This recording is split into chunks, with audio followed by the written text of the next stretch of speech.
High বন্ধুরা, কেমন আছো সবাই? আশা করি তোমরা সবাই ভালো আছো, সুস্থ আছো। চলে এসেছি আজ আমি তোমাদের সাথে আরও একটি নতুন রেসিপি নিয়ে। আজ আমি তোমাদের সাথে শেয়ার করছি আগের দিন যে কাঁচকলার বড়াটা করেছিলাম, সেই কাঁচকলার খোসা বাটা। তো চলো দেখে নিই কীভাবে আমরা বানাচ্ছি। তো ফার্স্টেই কাঁচকলা বাটা যেহেতু, তাই লাগছে কাঁচকলার যে খোসাটা, ওটা আমি সিদ্ধ করে বেটে রেখেছি। আর লাগছে রসুন আর পাকা লঙ্কা বাটা। তোমরা চাইলে কাঁচা লঙ্কাও ইউজ করতে পারো, আমি কিন্তু এখানে শুকনো লঙ্কা না পাকা লঙ্কা ইউজ করেছি।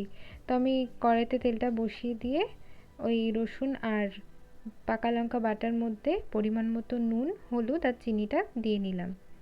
কড়াইয়ের তেলটা গরম হয়ে যাওয়ার পরে কালো জিরে ফোড়ন দিয়ে 1/2 চামচ মতো কালো জিরে ফোড়ন দিয়েছি। তারপরে ওই রসুনের পেস্টটা দিয়ে আর একটু জল দিয়ে ভালো করে কষিয়ে নিচ্ছি যতক্ষণ না রসুনের কাঁচা গন্ধটা যায়।